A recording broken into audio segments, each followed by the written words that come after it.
A conocer a fondo los delitos informáticos. Por supuesto está con nosotros Andrés Velázquez, él es especialista en seguridad informática. Andrés, qué gusto que estés conmigo. Un gusto, Kim, gracias por la invitación. ¿Cuáles son los delitos informáticos más importantes? Yo creo que hay que entender que los delitos informáticos son aquellas conductas que afectan de forma directa información contenida en un sistema de información o cuando el medio de comisión es el internet o las redes. El gran tema es, hay todo un debate de que si existen los delitos informáticos o si simplemente existen los delitos tradicionales que se cometen ayudados de la tecnología o donde el fin es la tecnología, ¿no? Por ejemplo, trata de personas, prostitución infantil, secuestros. Todo eso a final de cuentas lo tenemos tipificado, ¿no?, dentro de nuestros códigos penales, y el hecho es cómo se ayuda con la tecnología. Entonces, en este caso, por ejemplo, un caso de pornografía infantil se puede llegar a perseguir utilizando los elementos tecnológicos, ya sea la computadora o el elemento que se encuentra directamente vinculado al dispositivo que se está siendo utilizado por parte del pedófilo, pero también se puede llegar a realizar una investigación en las redes. ¿Cuál es el problema? Que muchas veces en países como el nuestro no existe las operaciones encubiertas autorizadas para poder llegar a todos los casos, ¿no? Entonces estamos hablando de un tema. ¿A qué te refieres con que no hay operaciones encubiertas para llegar? En cuestión de que hay ciertos casos que se persiguen por oficio, como es el caso de la pornografía infantil, pero que en el momento en que se requiere hacer una operación encubierta, pues tú no puedes incitar a cometer un delito a alguien, porque entonces tú te conviertes en la persona en la cual podrías llegar a estar ayudándolo, ¿no?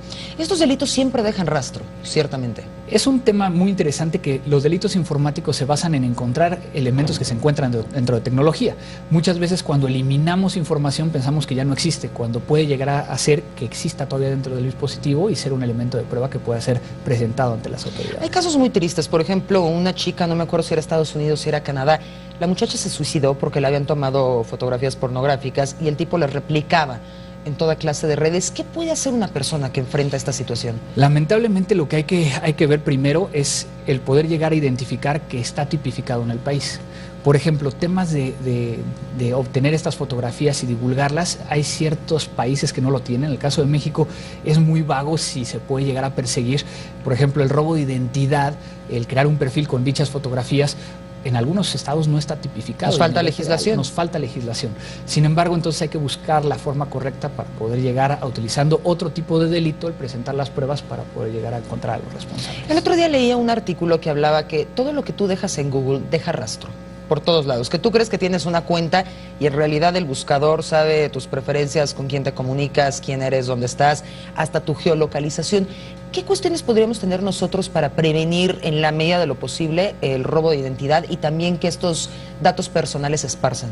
Principalmente yo creo que antes de subir algo a internet, ya sea redes sociales o compartirlo, o incluso postear información en un foro, preguntar si alguien tuviera esta información, qué podrían hacer con ellos. Y entonces decidir qué hacer. Voy a poner un ejemplo muy sencillo y que a lo mejor todos los que nos están viendo pueden llegar a entenderlo. Como padres de familia muchas veces tomamos fotografías de nuestros hijos afuera de la escuela vestidos con el uniforme. Ya les dijimos dónde van a la escuela. Ya dijimos, y a lo mejor ponemos ahí los nombres de los muchachos o el nombre de los niños e incluso tagueamos o etiquetamos a los padres de familia. Estamos dando demasiada información que a lo mejor era mucho más fácil agarrar la imagen, colocarla dentro de un correo electrónico y enviarlo a los seres queridos en vez de postearlo al internet que todo el mundo lo puede llegar a ver. Esta información nunca se borra. Ciertamente, o sea, cuando tú ya lo publicas, pierdes el control absoluto. Pues a final de cuentas es como si yo ahorita imprimiera algo y lo dejara aquí en la calle, ¿no? Alguien lo podría llegar a tomar y replicarlo de tal forma que entonces tengamos mucho cuidado y pensemos utilizando algo que yo llamo el sentido común digital. Si no lo hacemos en la vida real, ¿por qué hacerlo en la digital? Claro. ¿Qué medidas de prevención nos puedes dar, por ejemplo, para el uso de redes, Facebook, Twitter, Instagram? A final de cuentas yo creo que todo se centra en dos cosas. Uno, el hecho de qué compartimos y el otro de cómo cuidamos la cuenta. El hecho de cambiar las contraseñas, tener la famosa doble autenticación, que no nada más colocando una contraseña, sino que nos envíe un mensaje o que nos alerte de alguna forma que alguien quiera llegar a tener acceso. Estamos hablando de un tema que a lo mejor muchos dirían, es que es muy difícil aprenderse una contraseña. El problema muchas veces es de que no estamos acostumbrados a crear contraseñas o acordarnos de dichas contraseñas. Existen herramientas donde entonces puedes tener un administrador de contraseñas, te aprendes una y adentro del administrador tienes todas las demás. Que sugieren que sea alfanumérica y con ciertos caracteres, ¿no? El tema es de que ahí ya estamos hablando de un tema tecnológico. Si es una contraseña a lo mejor de 8 caracteres, todos en minúscula, basta a lo mejor un día de estar tratando todas las opciones para poder llegar a entrar. Todas las personas que son víctimas de algún tipo de ciberdelito, ¿qué es lo que tienen que hacer? Porque no sabemos a dónde acudir. O sea, uno piensa, voy a llamar a la policía, tal vez voy al Ministerio Público. ¿Qué es lo que procede? Particularmente nosotros dentro de Mática, que somos el primer laboratorio de investigación de delitos informáticos de América Latina, normalmente atendemos empresas.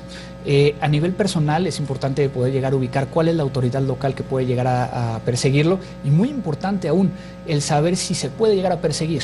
Por ejemplo, el clásico caso de que me hackearon mi Facebook, es irrelevante, en realidad. No es tanto que sea irrelevante, sino que no tenemos una legislación que pueda llegar a protegerlo. ¿Por qué? Porque ni siquiera es cuenta tuya, te la están prestando.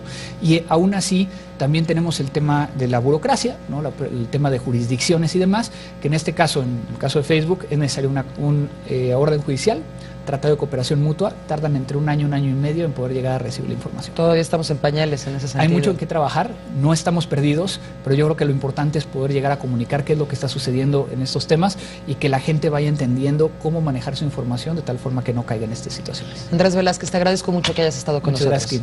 Gracias. Te invitamos a seguir cuestionando la información con los siguientes videos.